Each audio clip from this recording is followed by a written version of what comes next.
special occasion, I'm being joined by a U.S. Congressman from California who also is the first Indian American to co-chair the caucus of the U.S. Congressional Caucus for India and Indian Americans. Ro Khanna, many thanks for joining us here on India Today. Thank you, Geeta. Indeed, a pleasure. The fact that you're here on a very special occasion, which is participating and attending the Independence Day celebrations. That's going to be an important one. But before that, you were in Mumbai. You had some very important meetings, and you were quite excited about it. Let's begin with your meetings. Well, first of all, it's a great honor to be here for India's Independence Day, to be at the Red Fort with the Prime Minister. It's a great honor. I grew up reading Nehru's speech, not at Red Fort, but in the Parliament the day before, where he said, when the world sleeps, India wakes to freedom and life. And it's great to see how much India is thriving at this moment. But I was in Mumbai, and the first time that Amitabh Bachchan has met with a congressional delegation, I've got to tell you, I got more emails back home about that than anything else. He's such a national icon for India. We had an hour meeting, and he's so lucid on so many issues, from AI to ethics to the rise of India. His life story is really a life story that coincides with India's own journey, so it was a great honor. Also a rare occasion because not many celebrities have actually met with a congressional delegation before. And this is a very important congressional delegation, the India caucus being in New Delhi for the Independence Day celebrations. But you have a special, it's a special moment for you, given that your grandfather was a freedom fighter, was jailed with Mahatma Gandhi. There was some controversy surrounding your grandfather as well.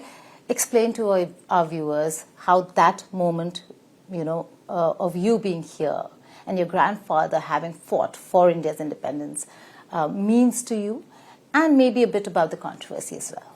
Well, it was a great moment to see my grandfather, who I admired, who worked with Lala Lajpat Rai, who was in jail in 1930, 31, and then in 42, to see his grandson now leading the U.S. delegation and being here on Independence Day, for which he fought, is a great moment. Now, there was some controversy because he then became a member of Parliament and was in the Congress Party, and of course now you don't have the Congress Party in power. But I think we need to be beyond all of that. We need to say all of the freedom fighters for India deserve a respect, and that is something that people can agree on regardless of political party. What are your expectations from the India-US ties? They're important. We've seen a very important visit concluded by Prime Minister Narendra Modi, where there were a lot of deals that were signed. What's the way ahead? We've seen the signing of deals, but forward movement on even the drones is yet to kickstart. So expectations from your meetings with Prime Minister Modi, External Affairs Minister Jaishankar, you're meeting a host of other leaders. Well, there's never been a better moment for the U.S.-India relationship. And as the chair of the caucus, we were very involved in making sure that we're improving the defense ties, improving the economic ties, improving the ties on critical technology. And our delegation, in part, is a preparation for the president's visit here in September.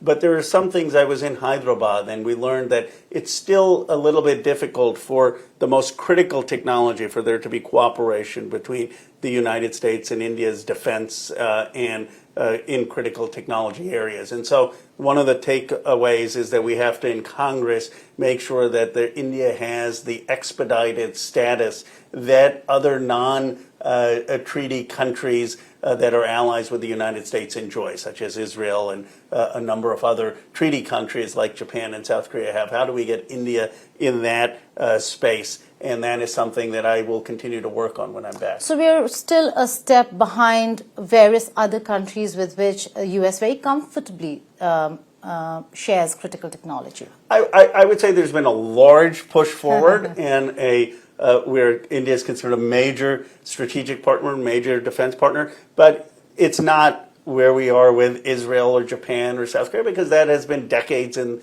the making, or Canada. But India should get there. And one of my jobs as the chair of the caucus is to make sure that we do get there. You come from California. Let's talk about digital cooperation, the IT sector, the Silicon Valley, and how we're looking at cooperation on that front. Do you see the two sides really cooperating on that front, one. And secondly, when you meet with businessmen or business persons, is there a concern on ease of doing business with India?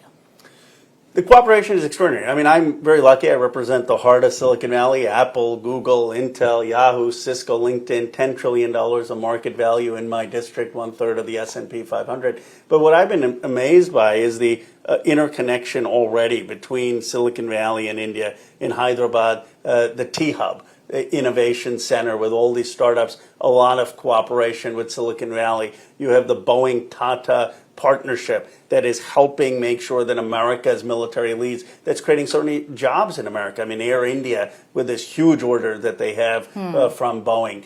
So a lot of the incredible thing about the India partnership is it's creating jobs in America. Very different from the China relationship with America, where we have a structural trade deficit, where China took American jobs. In India, they're supporting the creation of the American jobs. And then I was at IIT Bombay, and wonderful to see so many of my friends, people like Ramesh Wadhwani and Kanwal Reiki, having supported IIT Bombay. We're meeting IIT Delhi, where my father went today. So lots of interconnections. But what's amazing to me is almost everyone we met knew someone in the United States, not just in Silicon Valley, in North Carolina, in other states.